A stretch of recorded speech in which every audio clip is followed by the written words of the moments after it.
Wagwan, Wagwan. The name is Elvis Who, just like my bro Ambrose has said. I'm a singer, songwriter, music producer, forex trader, and a lot of other things. Yeah, but today I think we're here to talk about music. Yeah. Yeah. Actually, I'm glad you brought that up because I'm not in the habit of putting people's business out there. But I saw that in your profile on Instagram, and I was like, we're definitely going to talk about this because it's money, right? It's money. Yeah, man. So the first thing I would like us to talk about is the fact that you've been collaborating over the past few years. You've been collaborating with a couple of artists, and I feel like definitely, and correct me if I'm wrong, when they reach out to you and you vibe with them, you're more likely to say yes if your schedule allows, right? Yeah. But how does the whole compensation go? Like, do they pay you, or how does that go? Do you have a conversation about the music business side other than the creative? I think for collaborations, what usually happens is there's something called a split sheet, right? So that's like a sheet that basically tells the DSPs and the guys who are gonna collect the revenue how much or what percentage goes to whom, right? So if it's a collaboration, the performance royalties, performance royalties, and other forms of royalties, it's usually like split on that split sheet, right? So the producer gets the percentage, the artists get a percentage. If there was another songwriter involved, that's not any of the artists involved, that person gets a percentage as well. Yeah, so there's a proper way to go about that. Yeah. Splitting percentages and all that. Yeah, I've actually, like, recently I heard about that. It was about last year because I started doing this. I got involved with a guy who coaches artists, and he mentioned a split sheet. It was the first time I heard about it, and I was like, okay, I've not been doing this. I've just been collaborating with people, and I realized I'm not alone with that. The fact that you say that means you're really serious about. Yeah, you need to, Yeah. man, because like everyone needs to be compensated for what they did, right? For the work that they put in or the creative input. Okay. So yeah, that's how it should be. And you do that every time. Yeah, Okay. yeah. Okay. Do you ever get paid actual cash? Do you take that, or you're like, I want splits? That's what I want. There's artists that actually take cash, Oh.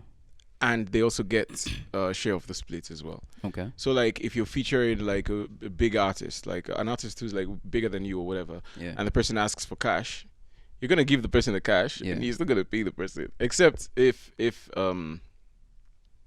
wait, I'm not really sure exactly. Let me not say something wrong. But yeah, I know like there's artists who take cash and then they still get like a percentage of the royalties that come. So it just depends on how you negotiate with Yeah. them, basically. Yeah. Okay. So I tried also searching for you on Spotify, and I realized, okay, first of all, you have two profiles. So I don't know what that's about. But on top of that, I also realized you don't have like a verified artist profile, and it got me thinking. What role these DSPs play in your music business structure? They actually play a big role, but I'd say I was kind of where you are right now, like a few even months ago, right? But now I've learned so much. Like my Spotify, honestly, is actually not in order yet, right? I need to get that in order. Yeah. But Spotify DSPs, they usually help distribute your music, and then when people listen to your music, like if Spotify notices that this guy's music, there's maybe 1,000 listeners in like 24 hours, it spikes the algorithm, so they start putting that song in various playlists so that other people in that region can also hear. Is that Go listen to 1,000? the Is song. that accurate, or like it's a random figure? No, I'm just using. Oh, like, you're just using 1,000. Huh? Okay. Yeah. Okay, like if you get like 1,000 plays over like a week, it might not really spike the algorithm. But if you get that 1,000 plays in Like an 24 hour hours or in an hour or Yeah. something, then Spotify is like, yeah, people actually like this content. Let's distribute it to like other listeners in that region as well. Yeah, and that actually sounds like the same thing for like IG and all these other social Yeah, media platforms. yeah. It's It's just all about the algorithm. algorithms, yeah, Exactly. yeah. Exactly. And that's one thing I feel like artists, let me just say even us, Yeah. because I'm an artist as well, we don't no one really tells us you have to go and look out for them for that information, right? It's like DIY, man. It's Exactly. like, You have to figure it out. You're like, yeah. you've been messing up the whole time, and then someone just tells you, oh, by the way, the algorithm plays a big role. Especially when you're not signed to a label. Like when you're signed to a label, people do all that shit for you, all Yeah. that stuff for you, so you don't need to stress. You just focus on like the music.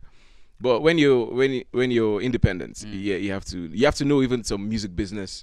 You have to know so much, because You need to. if you don't, you're gonna end up wasting your time, like Yeah. a lot of time. Yeah. And then you can also be easily like fucked over by like different. Like if someone approaches you and knows the business better than you, they'll be able to. Yeah, they can they play you easily, and you exactly. won't even know you're being played. Yeah. Now it it's happens funny all how the you time. mentioned labels. It's like you're literally reading my mind because the next question I have for you is: have you been approached by a label before? Yeah, I've been approached. Yeah. Yeah. And was it a yes or a no? It was a no. It was a no. Yeah, it was a no. I didn't like the terms, and they were pretty rigid. Yeah. They weren't Actually, willing to there was change one. There was one in Nigeria, and there's like one here. Then there's a time, the whole Diamond was gonna sign me. You're gonna start a label here, but that didn't come through as well. So yeah, but I've been approached, and I just didn't like the terms. Like I'd rather be an independent artist, right? Get all that information and grow and make the most money at the end of the whole thing, right? Because once you blow up as an independent artist, you end up making way more money than you would have if you're on a label. Yeah. Right. So this is what labels do. Yeah? They give you an upfront. So they give you like maybe, example, 2 million shillings or 10 million shillings or whatever. It's like a right? loan, basically. It's a loan. They're gonna get all that money back and before profit. you get a cent. Yes. Yeah. Yeah. Exactly. And then the cut is usually like maybe 10, 90, 20, 80. Here like silly percentages like that. 20% going to the artist and 80% going to the record label. And that's after you've recouped their money. Yeah, you That's just crazy. and It still now sounds imagine crazy that every over time. 5 years. Yeah. So in 5 years, you're just losing. Like if you're an independent artist, maybe you'll have been making like 40% or whatever. And that's total. Now you're losing all that money. Okay, so what would it take for you to sign on the dotted line? You spoke about terms and conditions.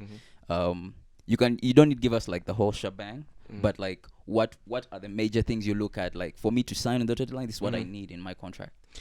Okay, first one I would say is ownership of the rights, like the master rights. That's very important because you need to be able to own your master rights. The master rights are like, if someone owns your master rights, they can basically go use your music, exploit your music, go use it in a film or whatever. And they don't need to tell you about it. They can just use it and just make money. And yeah, so that needs to be sorted. And then percentages, of course, and the duration of a contract. Yeah, those are things you need to look out for. Okay. Yeah, very, very important. Like there's Wizkid, yeah? Yeah, no, it's good. Wizkid had a 7-year contract with Banky W. Imagine 7 years. And how do you get out of that? He bought he blew up and just Big he blew up and then made another label. I think, what did he call it? Starboy Records or something like that. Yeah, that's and then he started doing his own stuff under Starboy now, which was his label. Okay. Yeah. Okay. So you've been performing lately. I remember even as we've been talking over this past week, you've had like 2 performances. Yeah. Right? Now, what I would like to know is, have you ever organized an event that is specifically for you, like as a main act or as who people have come to see, like even after other, minor acts in a way? Yeah. Actually, this one that happened just on Thursday, like 2 days ago. Yeah, I was like the only artist. I was the headlining artist there. And then about 3 years ago, was it 3 years ago? I organized a listening party for my release, Nothing Do You, one song I did that time, and it was dope. Same Alchemist, man. Yeah. Alchemist seems to be the joint for you as well. Yeah, the Peng Chen is a very good friend of mine, and he's a big supporter of like upcoming artists and building the industry and stuff. So yeah. Okay. And now just to follow that up, what does it take to organize a show? What you can give us pointers. You can determine just how many you're going to give us, but for someone, let's say, who's maybe making a bit of noise, they have a bit of clout, and now they feel like they are ready to step into that. Let's organize shows. Now I'm trying to, get my fans together and have that personal interaction. How can they go about organizing a show? What are the first steps and then follow-ups as well? It's a lot, man. Yeah, but it's all about planning. You need to, first of all, get a dope location. You need to know how many people you want to attend the show. That would also help you decide on the size of the location and if you want it to be outdoor or indoors. And then, I mean, as an artist, it's better when you're, how will I put it, organizing shows with other people's money. You never use your money for stuff like that. Yeah. So you look for like sponsors that you think you vibe with, like your brand vibes with. Then you get those sponsors on board. What else? Look for like other artists you want to be in your lineup. Maybe like artists who do like similar kind of music as you, so it's not too different. Yeah. right? So it's like the crowd is entertained all through. Yeah, because you don't want to bring a Kikuyu artist, right? And you're performing for like the youngins, like Nairobi youngins. There will be a very big disconnect there. Yeah. So there's that. There's also your band.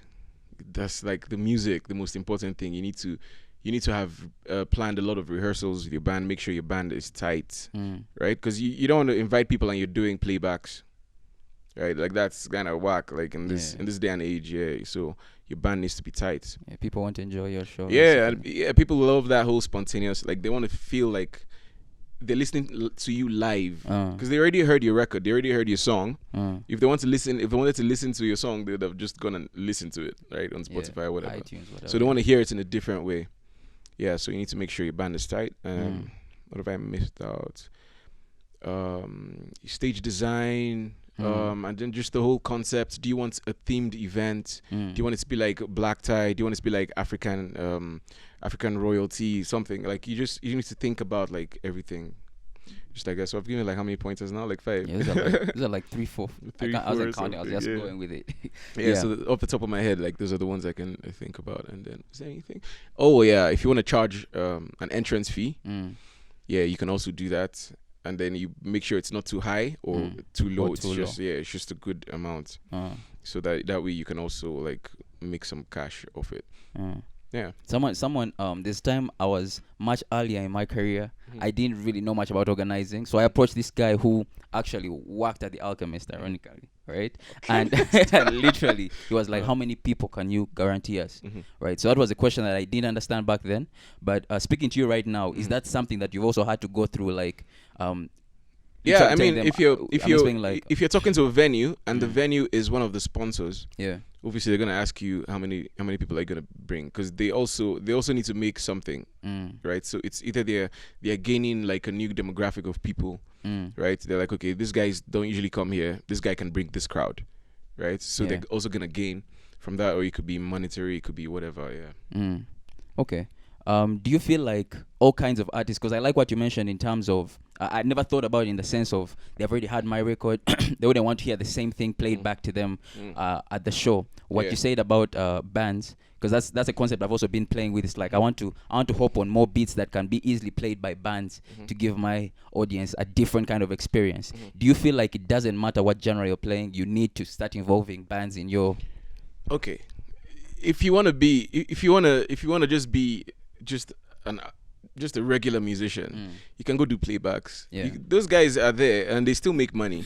But if you want to be different, you want to stand out, you want to be unique, you have to involve a band, man. Like because if you're going to be competing, you're not just looking at okay, like for me now, I'm not just looking at just Kenya or just like Africa. Like I want to be able to go like to the States or to Europe and go play and people still feel the music. And you can't do that if you're doing playback. Because now in Europe and all these other places, guys are doing live band stuff and it's mad. In fact, people are doing hybrid. Like so, like there's like a DJ, someone is playing beats, or you could see just 3 guys on stage, and it sounds like a 10-piece band, right? So people are evolving. Like music is evolving, so you can't stay stuck behind doing backing tracks and playback. Yeah, just looking even at the Super Bowl, right? For example, you saw exactly what they did right there. That was crazy. And now those are songs that we already know and love, but they did it in a different way. It felt different. Like even you as experience, you're like, okay, yeah. And then another thing about live shows that I didn't mention, you should aim, if you're organizing a show as an artist, you should aim to give people an experience, like not just like a performance, right? I mean, it's more expensive, but if you can do it, like just do it, man. Because an experience sticks. People will not forget that. Yeah, and they're likely to come back. And they will for sure. They will come back and they will remain with you. Like they become like loyal fans. Yeah. Funny thing I read today, you even just us talking about the Super Bowl. I'm glad that you're excited about that as well. It's they actually experienced a rise in their streams. They did it for free, but their streams went through the roof after the Super Bowl, and that says something about their bag right now. Yeah, that's heavy. Crazy. Yeah. Okay. So I saw a commercial that you did. I've actually been seeing you a lot, bro. I'm not going to even cap. I've been seeing you on billboards. I've been seeing you, and it's a lot of. First of all, I want to even extend congratulations. It's not for granted. You're at a level whereby many people aspire to be there, right? So I saw this commercial of you with Tusker. I think Tusker Milele, if I'm not mistaken. Tusker Milele. Kenya Milele, And I wanted to know, what criteria did they go by in choosing to work with you or approach you to work? Okay, so let's just start by saying that whole thing, I wasn't a musician. They didn't like get me as a musician. I'm also a model. Right, so they got me on as a model. So the criteria is basically you send photos of yourself, you send headshots, you send like full body shots to an agency, and if they like you, they just call you back. Yeah, and that's it, and then you go on from there. Okay, and then when you're choosing, for example, the kind of okay, now the agency chooses for you the gig, or do you see the gig and you're like, okay, I want to do that?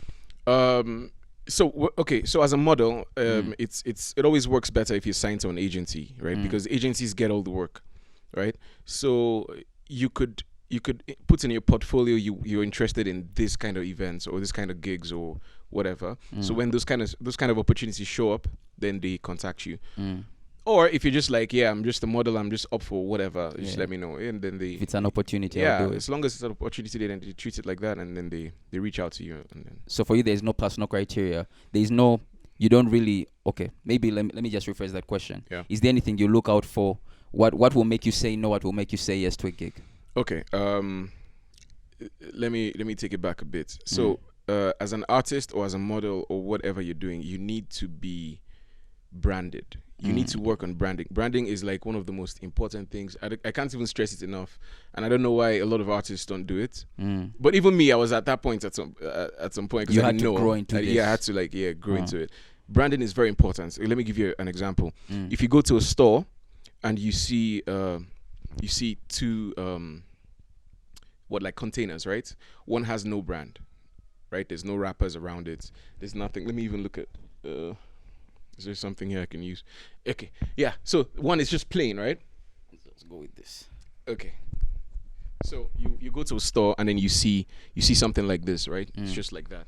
There's no name. There's no nothing. And then you see this one. Oh yeah, this is so perfect. Which one would your eyes go to first? It's even the trust level. I just kind of trust this. Exactly. Yeah. So that's how it is for branding, as like for artists as well and models. So. Once you brand yourself, you know like what colors work for you. How do you want people to see you? Like when they think about this artist, what do you want people to feel? You think about all that. Once your brand is done, it will help you tailor like the kind of gigs you get. Because if your brand is like a clean brand, right? Then you can't do gigs that are too raunchy. Like you can't do shady stuff, right? Yeah, and then once you're done with your branding, it will help also just tailor the kind of gigs you get. Okay. So I guess my answer to that question is brand yourself, figure all that out, and that will help you decide what gigs to take and what gigs not to take. And this one, like you can, because I feel like you've explained a lot in regard to branding, but if someone was to focus on maybe 3 things in particular in regard to branding, what are these 3 things that you would advise? Since for you have already gone through that process, yeah. What are those 3 things that someone should look at? First things as an artist, branding, yeah. As an artist, yeah. So your look, man. This is a fashion-based industry. Like, it's music, but your appearance says a lot. Your appearance is what will make people click on that. Your what do they call it? The picture on the thumbnail. Your thumbnail. Thank you. So if you're scrolling through like Spotify or whatever, and you see a very catchy picture, obviously you'd want to be like, okay, so let me. Like, who's this? Yeah. So your appearance is very, very important. 2, how you want people to feel when they think about you. Like, let me give you an example. What do you see when you think of Usher, or what do you feel when you think of Usher? Usher Raymond. Like a bad boy. Bad boy, yeah. Sexy, classy, or whatever. Thank right? You. Then what do you think when you see Burna Boy? King. I don't know. That's what that crossed my mind. This guy's a king. You know what I mean? King is in his own right. Yeah, exactly. Yeah. So that's branding.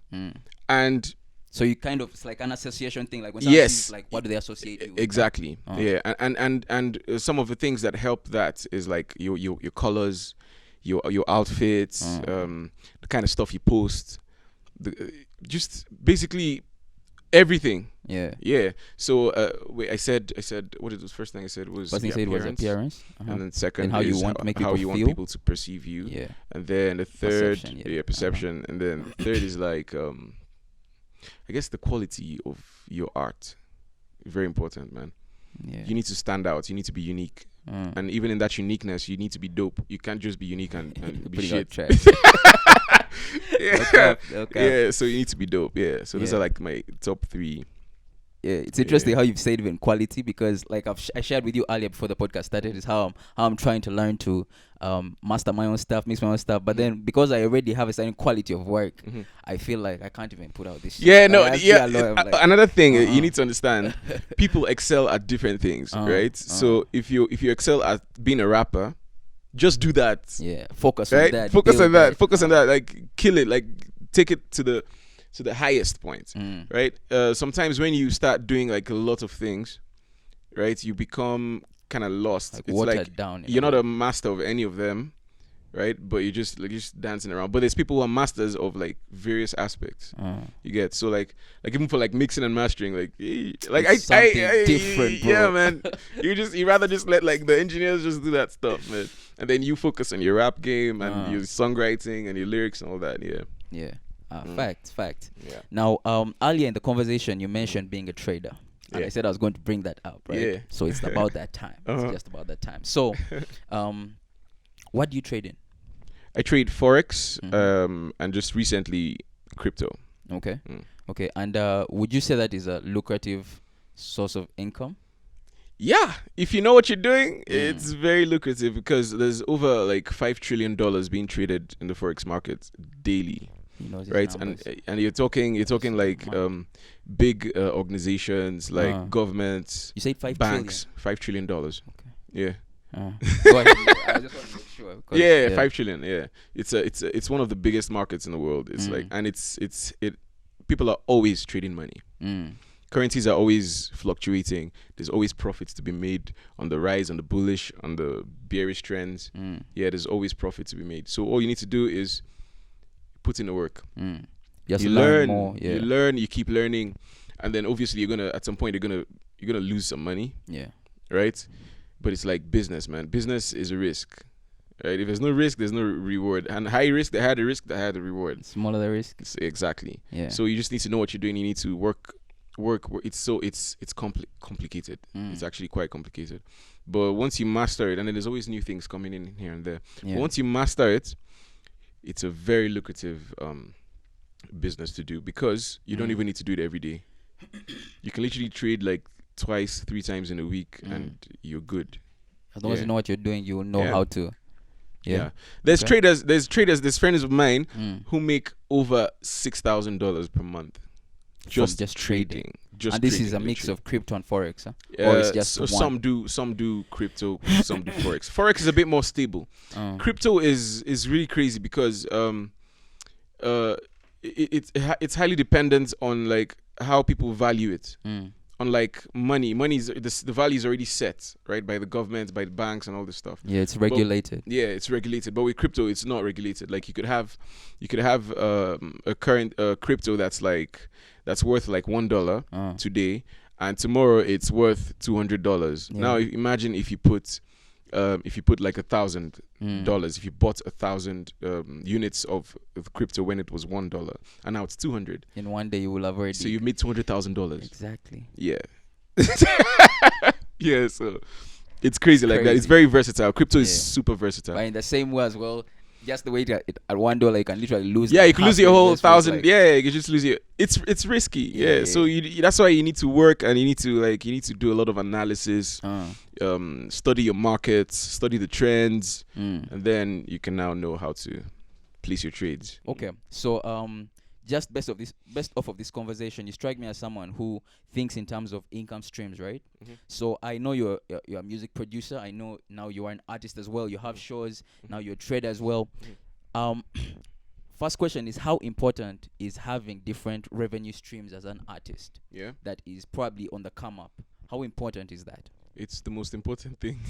You need to have multiple sources of income because as an artist, it's not like a regular job where, you know, at the end of the month you're getting paid a particular amount of money, right?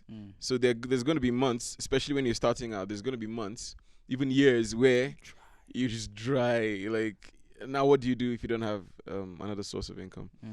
Yeah, so you need to have multiple sources of income just to stay afloat and to not be, what's the word? It can get very frustrating. Like if you have just one source of income and then there's nothing coming out of there, you can get so frustrated you can even quit like music. It's easy for you to give up. And just be like, I'm going to do this 9 to 5 shit. Yeah. So it's very important to have multiple sources of income. It's super important. Yeah. Okay, you as a beat as a producer, number one, as a beat maker, as a producer.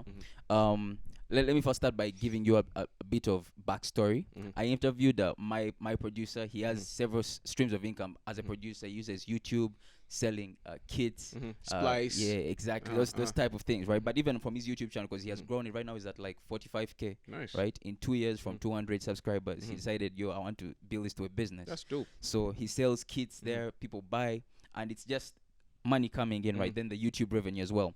Are you using that ability as a producer to make money, and in what ways as well? For any kind of producers who are watching, maybe someone wants to step into the game, they have the particular skill set, but they don't know how to make money. Yeah. Okay. So currently, I'm not doing like kits or any of that stuff, right? Yet, but I'm gonna delve into that for sure. But yeah, like, as a producer, that's very important because you're not producing music for yourself, right? And as a producer, you need other artists to get these instrumentals, to get these beats. So you need to market that stuff. Yeah, put it out there. It's very, very important. Okay. Now let's move on and talk about your role as Eric on Crime and Justice. Oh God. Right? I must big you up again, man, because that's Showmax Kenya, bro. That is not something small. That's not something small. What I want to know is acting something you want to look at after or even during music? It's something you want to take serious? Yeah, most def. Yeah, acting is, first of all, it's fun. It's like you get to like be other people, or like take on other characters. Like, yeah. So yeah, it's pretty fun, and it's very interesting. So it's definitely something I want to delve into like later on, or even now. Like if I get an acting gig right now, and I like the role, yeah, why not? How has acting impacted you as an artist? And this could be like, let it not be only music, like let it not be, it has given me exposure. I'm talking in terms just generally. It could be your pockets as well. It doesn't need to be just, I want you to just feel free to tell me what acting, even though it's something that you feel might be small, you don't know who's listening, you don't know someone that story might impact. I just want you to be open and tell me what has it done for you as an artist and probably as a person as well. It doesn't need to be just tied down like that. Just like I said before, like how you need to put yourself into like other characters and stuff. So it kind of opens up your mind to like other possibilities, and it shows you what stuff that you didn't think you could do, but you can actually do if you just put in some work. So there's that. So it makes you grow. Are we good? Yeah, we're good. Okay. Yeah. So yeah, it makes you grow. Secondly, there's the money part. Yeah. This industry, I don't think this industry pays as well as like maybe like the Nigerian industry or like the US, but acting does pay. It does pay, especially like if your movie or your series or whatever blows up. Yeah, you make money, you get exposure, you meet people. It's just fun, man. It's just like being an artist. There's actually, you see, artists in music videos, you have to act, right? Yeah, true. So like acting is already a part of like being a musician already. Well, yeah. So it makes sense if like a musician becomes an actor, because you're already acting in your videos anyway. So okay. So how can other artists like position themselves to take up roles in movies? Like this doesn't have to be you as an artist, but let's talk about you as a person. How can another artist emulate you if they want to land roles like you've landed in a serial movie? Yeah. I guess it's just about first of all, you need to work on yourself. Like if you're interested in acting, these days you can learn almost anything from YouTube, man. Like just go on YouTube, you find so many tutorials there. You go do them. You practice in front of a mirror for a while, and then you look for agencies, right? Because there's usually agencies that casting agencies. So you look for like a couple of casting agencies. You register, you join, right? And then when you get casting calls, it's usually they usually put guys on like a WhatsApp group or Telegram or whatever. So they usually broadcast those messages there. When you get those kind of casting calls, you just attend. Yeah, you have to push for it. That's the thing. It's just hustling. Yeah, you just need to, and sometimes like it might not be easy because like there's sometimes you might have to go and stand for like hours, right? And then they might not even call you back. Yeah, it's like bad. So it's a hustle. Yeah, so you have to be ready for like all that stuff. You need to be ready to put in the work. You need to be ready for disappointment. You need to be ready to know how to deal with what does it call it? Like when you're being neglected, like now, so no one calls you to even tell you didn't get the role. There's just radio silence. No one. Then you see the series out, you're like, oh, okay. I wasted my time coming here. Exactly. Yeah. So you need to be ready for disappointment. You need to be able to handle disappointment and all that stuff. Yeah. Okay. Another thing that I would like us to talk about is your Who's birthday package. Whose birthday package? Yes.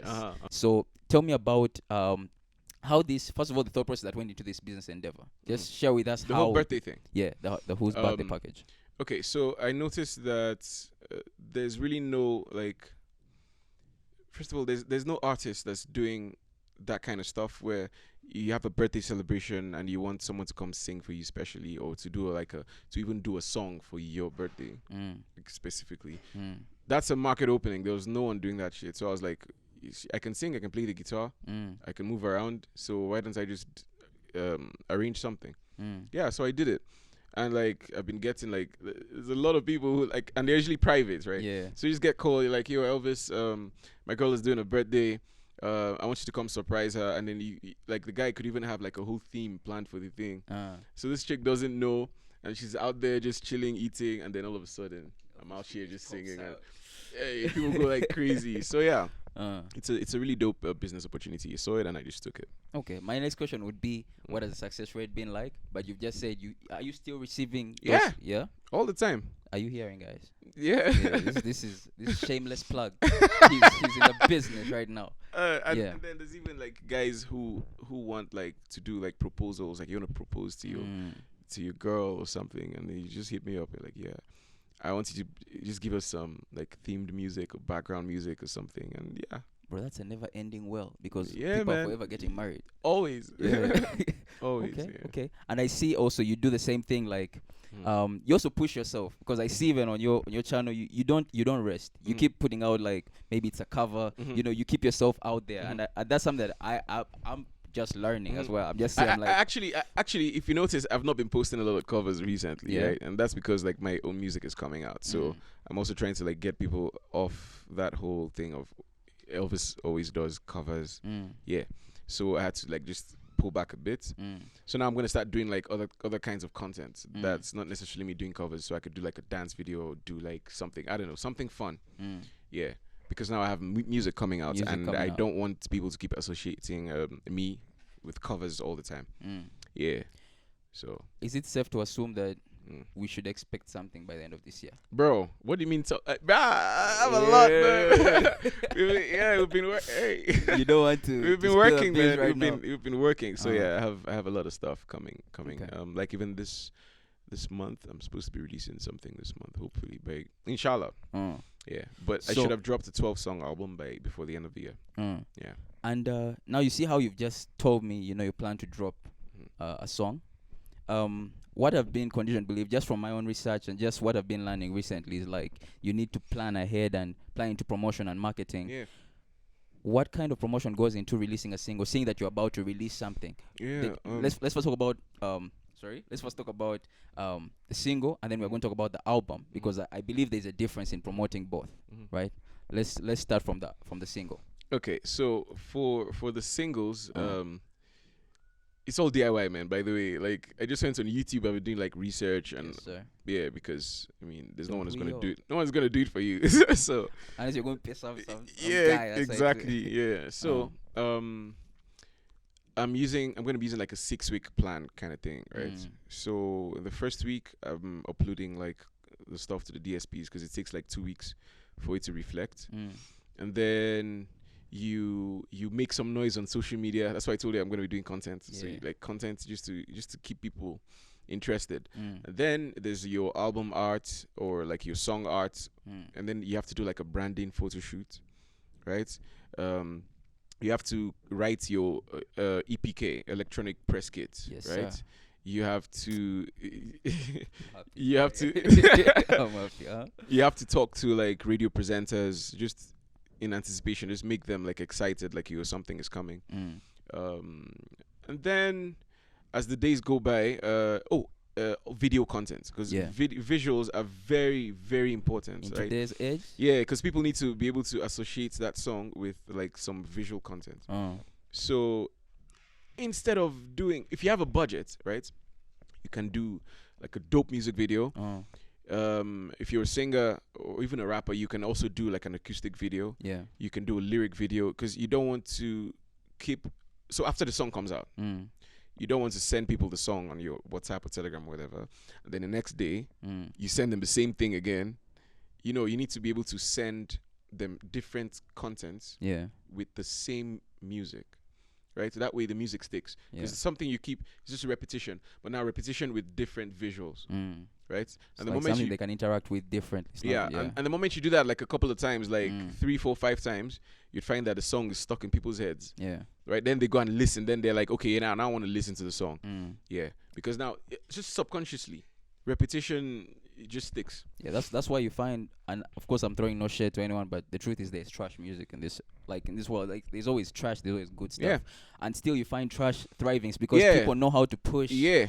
Yeah. Repetition, they've put that thing in people's heads and people's minds, and people are just like, yeah, by the way, that song is not trash anymore. Yeah. That's why you find yourself, you're like, shit, that song, when it came out, I thought it was shit. Yeah, but now you're it's dancing, like, yeah, that's true. You're dancing to the song, yeah. So and then now that was with a single. How about albums? It's basically Same thing. It's like the same thing, but then for an album, like I don't know if you've seen what like Fally Ipupa is doing with his new album release. No, tell me. Okello was telling us yesterday, he's like, this nigga, he went and got like his actor friends and just celebrities to just talk about the album. Yeah. Like it's not out here, like, yo, Fally Ipupa is releasing an album. They do videos. You get videos from like 10, 20 celebrities, right? And then you just post that shit as content. So now people are like, shit. And then you tell those guys, the celebrities, to also post, right? Or repost or whatever. So then their fans see that stuff and they're like, oh, this guy is actually releasing stuff. So you have so much hype and anticipation building around the album. So when it drops, then you have that thing of spiking the algorithm. Yeah. On so all like, platforms. So now imagine you have 20 guys tweeting about your album before it comes out, and then maybe on the night before, they're like, this album is out by 8 a.m. Right? Everyone already knows. Waiting. Now, once it comes out, people are gonna go listen to that stuff, and it's gonna spike the algorithm, because you find like maybe 1,000 or 2,000, 4,000, 5,000 people listening to it around the same at the same time. Yes. So they're like, yeah, this guy's song is doing well. We need to give it more visibility. So then they start putting it in like different playlists. And yeah, so you see, like on Spotify, it has this thing where it just like if you leave it playing, it just suggests the next. So they your even song create for you playlists, like your daily playlists as well. So now your song will be suggested just like that to someone who doesn't even know you. To just be suggested. And usually, if you find someone maybe has similar tastes, because they're going to suggest to, it's just a business like that. They don't give people what they don't listen to. So it's like, oh, this guy sounds like this guy I like. Exactly. So they go back into your catalog. Yep. And then you have more streams. Exactly. More followers and Word. Now, on a final note, I want us to talk about an experience that happened sometime back. But I want to know what your experience was like, and probably just share about it. The real FunVest experience, right? I want to know how that impacted you as a person, what you gained from it, and why you did it. Why were you interested in that? Because we see, just to extend a little bit, we see so many things come up. For example, shout out Yayo TMC. He won't take back the mic Africa. We see something like that. Oh man, that's dope. Yeah, we see people wanting to help artists, but then we also know there's scams in this industry. A lot, right? Yeah. How does one discern, and then when does someone know, okay, this is for me, this is not for me? Tell us from your experience. How do you know I'm going to try this? This it's not for me. Again, it goes back to branding. Yeah. Yeah. The moment like you figured out like what your brand is all about, if you see a gig, no matter how like shiny it looks and it's just like it doesn't agree with my brand. So and you have to be very strict, by the way, with your brand. You have to take your brand very seriously. Yeah. So there's that, and then what was the other question?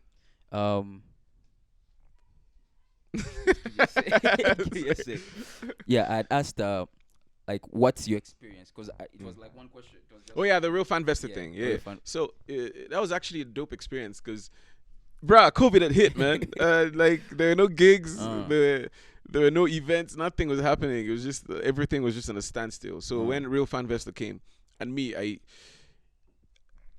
when I joined Real Fanvesta, I hadn't really branded myself, right? So. And I'm this kind of guy who just looks for, like, if I see an opportunity and I'm like, yeah, that looks like it makes sense, I'll just take it. I'll just dive in.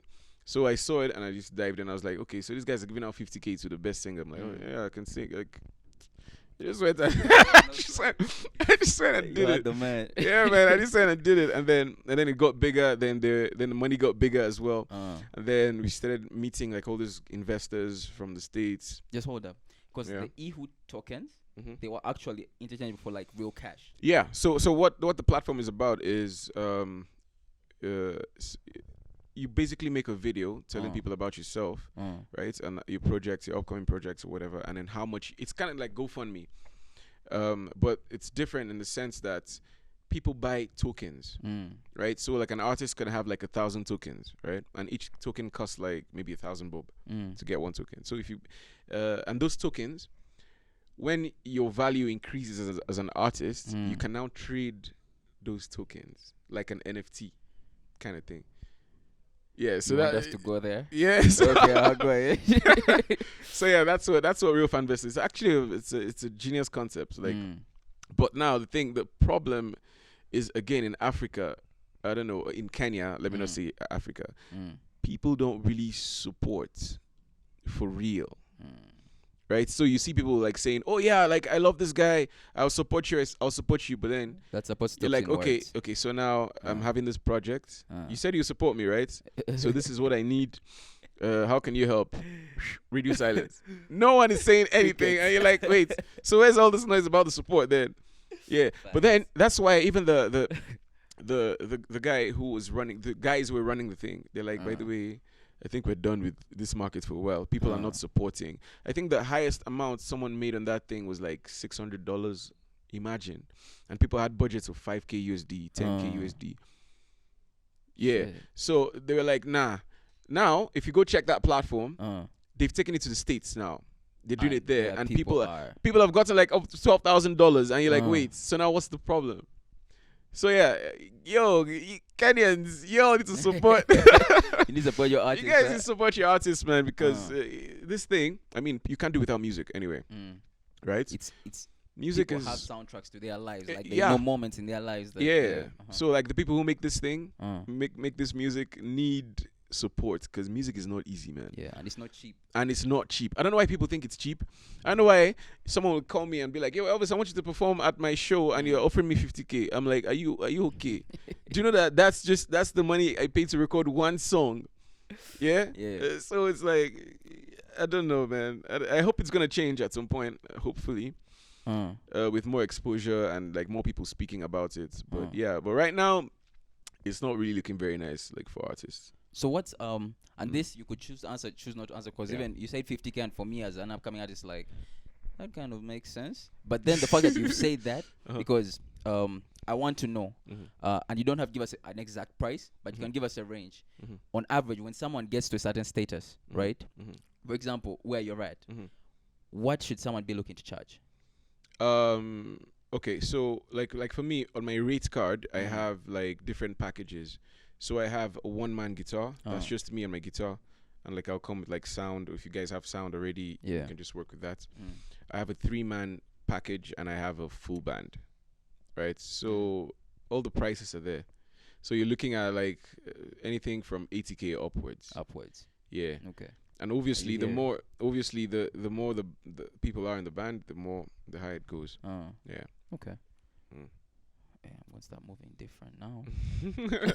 Yeah, man, don't sell yourself short. It's actually very easy. It's very easy to sell yourself short because people are kind of just used to just paying artists chicken change. $100. You'll be Yeah, good. man, and $200. You'll be fine. I think we need to just take a. If only there can be like an association of artists, right? And they agree that we're not taking anything less than this amount for whatever, right? That means that people are gonna see that artists are now taking themselves more seriously. So we have to take them seriously. Not this one where you go, someone calls you and they're like, "Yo, we're gonna give you 50K for this," right? You're like, "No, man, I can't do that." Then they go call your friend who's also an artist, and they're like, "Yeah, we have 50K," and your friend is like, "Yeah, let's go, let's do it." So now, what does that mean? That means that we can just it's a disconnect. We can just offer these guys anything, and they will just take it. Yeah. Okay. I think you've dropped some solid gems, man, and I really appreciate you for coming through on the podcast as well. Thanks. For people who want to find you, what are your socials? As you've said, you're still working on DSPs, but you can also let them know where they can find you, basically, where you're most active. Yeah. Okay, I'm most active right now on Instagram. Basically Instagram, and then I'm about to, again, TikTok content and all that stuff. Yeah, so you can find me on Instagram at Elvis_Who. Same thing on Facebook, and on YouTube, Elvis Who. Yeah. Yeah. And that is a wrap. It's a wrap.